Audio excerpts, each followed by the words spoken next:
विद्यार्थी मित्रांनो, सह्याद्री ट्युटोरियल्समध्ये तुमचं स्वागत आहे. लास्ट 20 डेज मी तुम्हाला सांगू का? आठवा ना, 11वीत आपण प्रवेश घेतला होता सायन्समध्ये. बघता-बघता 2 वर्ष संपून गेली ना. मग 20 दिवस संपायला कुठे जास्त वेळ लागणार आहे. मी अशी वेळ माझ्यावर पण येणार आहे, की लास्ट 2 डेज ओके. उद्या पेपर आहे, असा पण व्हिडिओ मी तयार करणार आहे. अरे, मी काय म्हणतोय, तुम्हाला मी असं का बोलतोय हे समजून घेण्याची वेळ आलेली आहे. आता तरी अभ्यास करा. आता तरी अभ्यास करा तुम्ही. तुम्ही अजून देखील बरेच जण निवांत राहताय. टाईम वेस्ट करताय. रिअॅलिटी बोलतोय बरं का. सगळे नाही. प्रामाणिकपणे अभ्यास करणारी मुलं आहेत. पण अशी अजून बरीच मुलं आहेत, की स्वतःची फसवणूक करतायत. वेळ वाया घालवतायत. रडत बसलेत. माझा अभ्यास झाला नाही. कसं होईल? काय होईल? माझं होईल का? अरे, माझ्याकडे ॲडमिशनला मुलगा आला होता लक्षात घ्या, स्टुडंट होता. ओके. बघा मी काय सांगतोय ते. सी-ई-टीच्या ॲडमिशनसाठी माझ्याकडे आलाय आणि पहिला डायलॉग काय? "सर माझं काहीच झालं नाही. मला काहीच येत नाही बेसिक. होईल ना माझं?" तर 10 वेळा एकच प्रश्न विचारला. "होईल ना? होईल ना? तुला करायचंय.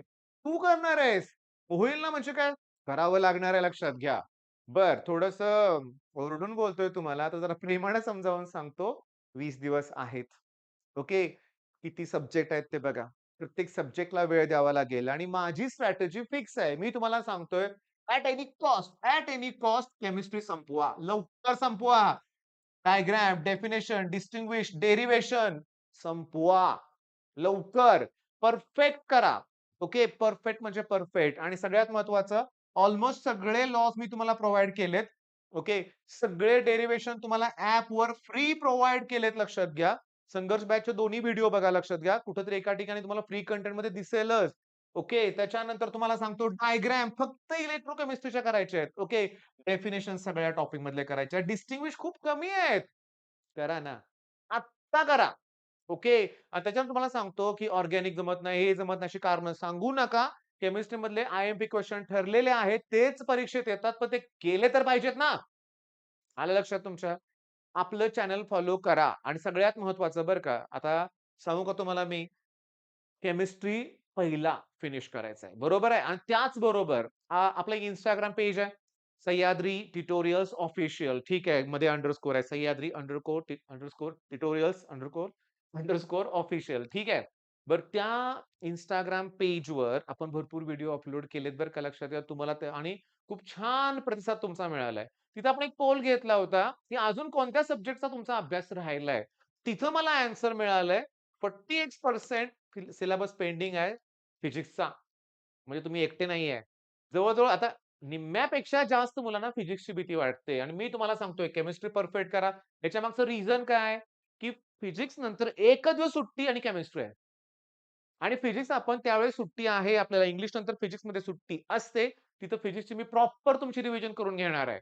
ओके. आणि आता केमिस्ट्री करायची म्हणजे काय 20 दिवस केमिस्ट्री करणार आहे का आपण? नाही. आपण फिजिक्सला सुद्धा वेळ देणार आहेच की रे बाळांनो. चॅनलवर रोज 3-4 व्हिडिओ अपलोड होणार आहेत. छोटे-छोटे व्हिडिओ असणार आहेत. जरा सुद्धा तुमचा वेळ मी घेणार नाही म्हणजे वाया घालवणार नाही. आपले व्हिडिओ पटकन स्टार्ट होतायत. 5-10 मिनिटात तो लॉ फिनिश होतोय. न्यूमेरिकल एक्सप्लेन केले जातायत. कसं तो लक्षात ठेवायचं हे तुम्हाला सांगितलं जाणार आहे. फॉलो करा. असंही आता चॅनलचे व्ह्यूज वाढलेत. मला माहिती आहे एक्झाम जवळ आलेली आहे. तर माझं काम काय आहे हे पण मला माहिती आहे. एक्झामच्या वेळेसच तुम्हाला कुणाची तरी आधाराची गरज लागते आणि तो मी आहे. मी देतोय तुम्हाला आधार. फक्त महत्वाचं काय मॅथ्स ओके.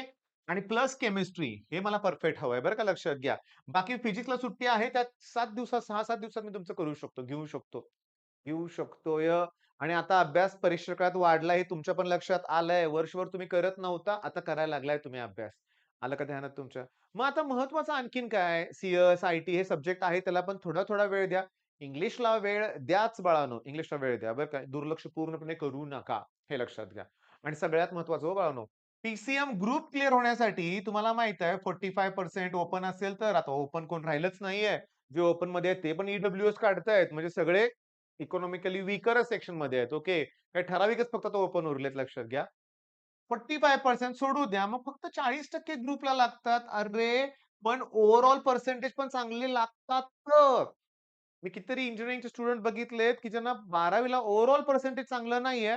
प्लेसमेंट मिळवताना अडचणी येतायत. मग ओव्हरऑल पर्सेंटेज किती पाहिजे? 60% ओके मिनिमम आत्ताचा क्रायटेरिया. तर तो काही कालानंतर 70% वर का नाही जाणार? जे-ई-ला माहिती आहे 75% मागतायत म्हणूया आपण. ते ओव्हरऑल असतात का पी-सी-एमला असतात मला माहीत नाही. जे-ई-च्या बद्दल मला काही जास्त इन्फॉर्मेशन नाहीये.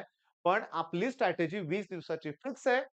ॲट एनी कॉस्ट केमिस्ट्री मला कंप्लीट करायचंय. ऑर्गॅनिक रिएक्शन राहू दे एक वेळ बाजूला. पण जे आहे ना transition, inner transition, coordination compound सोपे टॉपिक आहे ते. त्यात अतिशय महत्त्वाचा इफेक्टिव्ह एटॉमिक नंबर आहे.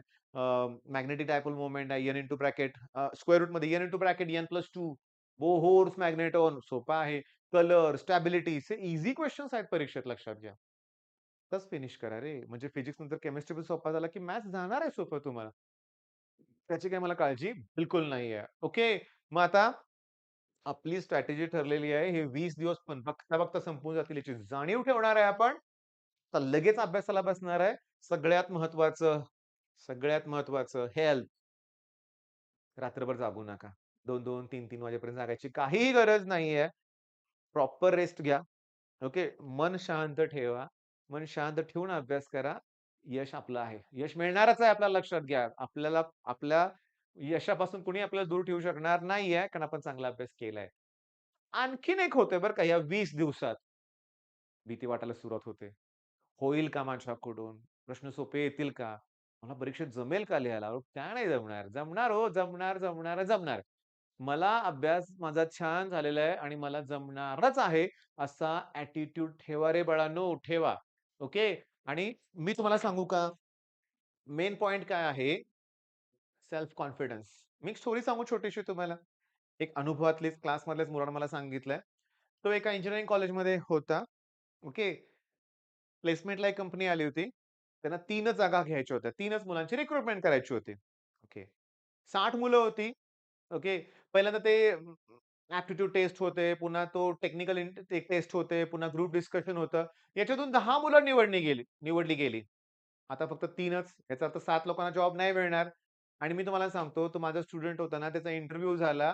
त्याला एकाही प्रश्नाचं उत्तर आलं नाही. ऑब्व्हियसली मग त्याने विचार केला होता, गेलं आपलं हे प्लेसमेंट नाही होणार. तर सांगू का?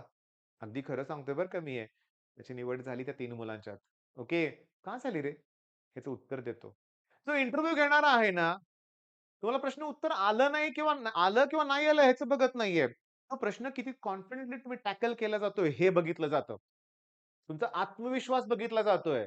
मी तुम्हाला सांगतो माझे बरेचसे मित्र ना, असे ते एच-आर डिपार्टमेंटमध्ये आहेत बरं का, जे इंटरव्ह्यू वगैरे घेतात प्लेसमेंट. मी एकदा सहज माझ्या मित्राला विचारलं, की "अरे, तुम्ही फक्त टॉपर्स घेत असाल ना?" तो म्हणला, "टॉपर्स घेऊन आम्ही काय करू?" आम्हाला असे कॅन्डिडेट तो काय म्हटला माहिती का, टॉपर्स घेऊन काय डोक्यावर बसवायचे आहेत होय? त्याचं म्हणणं होतं, की आम्हाला असा कॅन्डिडेट पाहिजे, की ज्याला आम्ही ट्रेनिंग दिल्यानंतर तो करू शकेल. एवढा आत्मविश्वास त्याला पाहिजे. मग काय पाहिजे आपल्याकडे? आत्मविश्वास. आत्मविश्वास हीच यशाची गुरुकिल्ली आहे. बरोबर आहे की नाही वाक्य माझं? किंवा असेल वेगळं काहीतरी, पण असं काहीतरी आहे बरं का लक्षात घ्या. अशी यशाची गुरुकिल्ली खूप आहे त्याचे म्हणूया आपण कारणं, पण आत्मविश्वास हे सगळ्यात महत्त्वाचं. कम्युनिकेशन स्किल, आत्मविश्वास, प्रामाणिकपणा ह्या गोष्टी तुम्हाला आयुष्यात खूप वरती घेऊन जाणार. ओके. मग चला हा व्हिडिओ थांबवूया इथं. स्ट्रॅटेजी मिळाले. केमिस्ट्री आणि मॅथ्स व्यवस्थित करायचंय. फिजिक्स थोडं-थोडं करतच राहायचंय. बाकीच्या विषयांना पण हात लावायचे. हीच स्ट्रॅटेजी बिलकुल वेळ वाया घालवायचा नाही. घरातलं वातावरण आनंदी ठेवायचं. तुमचा तणाव बाजूला ठेवा आणि अभ्यासाला लागा. घरातल्यांना पण टेन्शन देऊ नका. मी बघितल्यावर बापरे! घरातले पण टेन्शनमध्ये आलेत. तणावात आहेत घरातले पण. कशाला एवढा तणाव घेताय? आत्ता एवढा तणाव घेऊन पुढे कसं होणार? आलं का लक्षात? अजून बऱ्याचशा गोष्टी आयुष्यात घडणार आहेत तुमच्या चांगल्या-चांगल्या. ठीक आहे मग. All the best. धन्यवाद.